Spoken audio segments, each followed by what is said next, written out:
Assalamualaikum warahmatullahi wabarakatuh. Kami dari Magang 2 di SMK Bina Cendekia atas nama Intan Nurhasana dan Muhammad Faisal Anwar, kami akan mempresentasikan mengenai artikel tentang pengembangan media gambar dalam pembelajaran deskriptif teks bahasa Inggris di SMK Bina Cendekia. Dalam artikel Magang 2 ini, kami akan menjelaskan latar belakang, teori, hasil penelitian, pembahasan, dan juga kesimpulan. Assalamualaikum warahmatullahi wabarakatuh. Perkenalkan, nama saya Muhammad Faisal Anwar. Saya akan menjelaskan tentang latar belakang dibuatnya artikel kami. Latar belakangnya yaitu karena peserta didik mengalami kesulitan dalam pembelajaran bahasa Inggris, apalagi dengan kurangnya media pembelajaran yang digunakan di sekolah tersebut. Di SMK Bina Cendekia, media pembelajaran ini sangatlah minim. Bahkan, sangatlah jarang kami temui pembelajaran bahasa Inggris berupa gambar ataupun tulisan-tulisan yang biasanya terpampang di dinding sekolah. Di sekolah SMK Bina Cendekia, setengah dari seluruh muridnya yaitu santri. Untuk menunjang pembelajaran bahasa Inggris, hanya menggunakan kamus. Maka ketika kami tanya kesulitan apa saja yang mereka dapatkan saat mendeskripsikan sesuatu, yaitu kesulitan dalam membuat sebuah kalimat. Kesulitan itu dikarenakan kurangnya referensi dalam pemilihan kata ataupun kesulitan dalam mendeskripsikan sesuatu yang tidak pernah mereka lihat secara langsung di kehidupan sehari-hari, atau hanya tahu dalam sebuah gambar tanpa bisa memberikan deskripsinya. Yang kedua ada teori. Menurut Gagne, media adalah berbagai jenis komponen dalam lingkungan siswa yang dapat merangsangnya untuk belajar.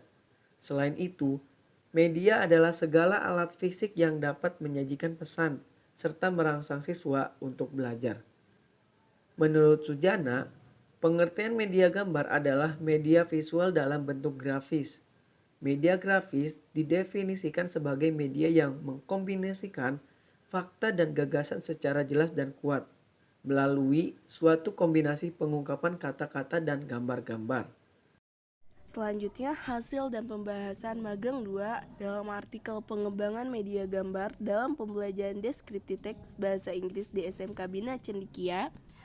Hasil penelitian, siswa kelas 10 SMK Bina Cendekia membutuhkan media pembelajaran yang mampu mengatasi minat pembelajaran khususnya pada materi deskriptif teks bahasa Inggris.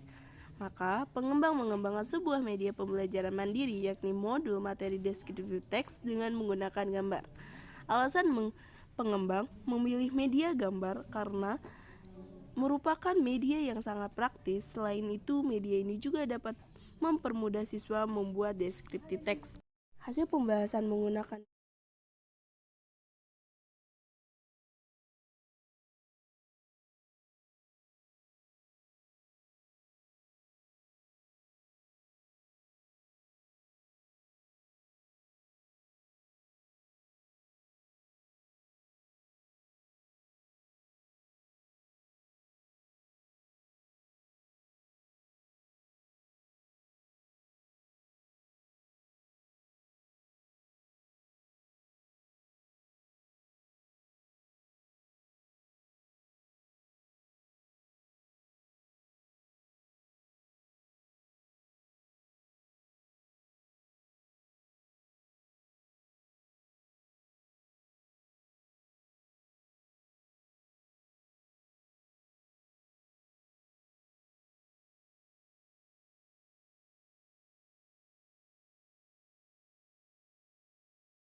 Hasil pembahasan menggunakan metode ADI yaitu Analysis, Design, Development, Implementation, dan Evaluation, yaitu analisis merupakan observasi dan wawancara.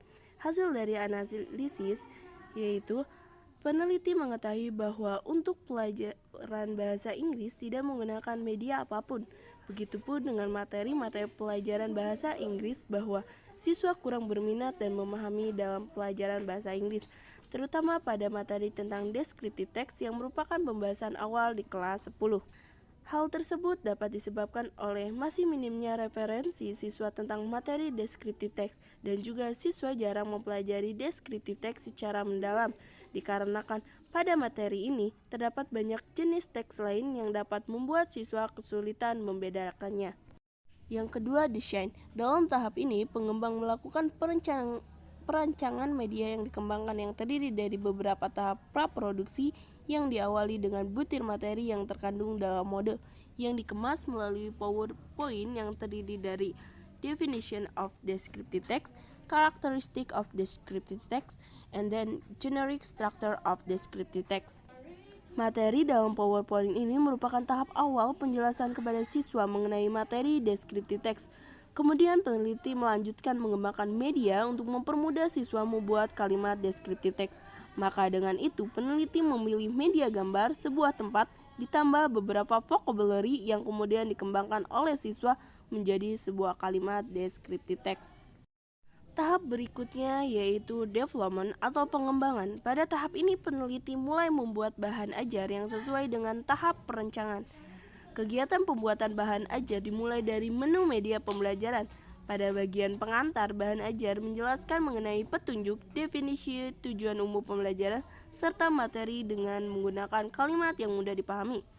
Pada bagian selanjutnya, masuk ke materi teks deskriptif yang terdiri dari definisi, karakteristik, and generic structure, vocabulary, dan kuis serta evaluasi. Setelah pembuatan bahan ajar selesai, maka proses pengenalan bahan ajar dilakukan. Hasil dari bahan ajar ini berupa bahan ajar dalam bentuk media gambar yang nantinya akan dijadikan sebagai sumber belajar. Proses produksi media dilakukan sendiri oleh pengembang, di mana pada proses pembuatannya pengembang menggunakan komputer.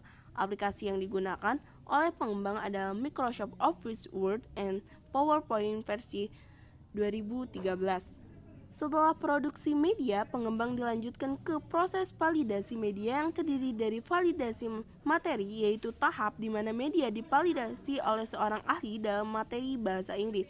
Hasil dari validasi akan digunakan sebagai bahan ajar dalam pembelajaran descriptive text bahasa Inggris.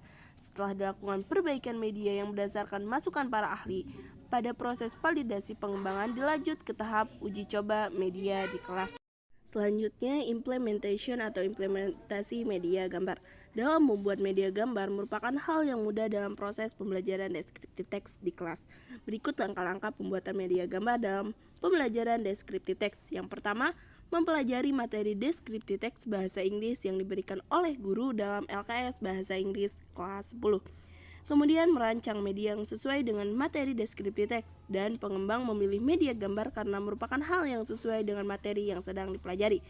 Yang ketiga, untuk membuat media gambar yang sesuai dengan materi descriptive text, pengembang memilih untuk menerapkan gambar tempat yang terkenal agar mudah untuk dipahami oleh siswa. Dalam pemilihan gambar, pengembang memilih destinasi seperti Candi Borobudur, Candi Prambanan, Menara Eiffel, dan Pantai Kuta. Gambar destinasi tersebut kita cari melalui Google dengan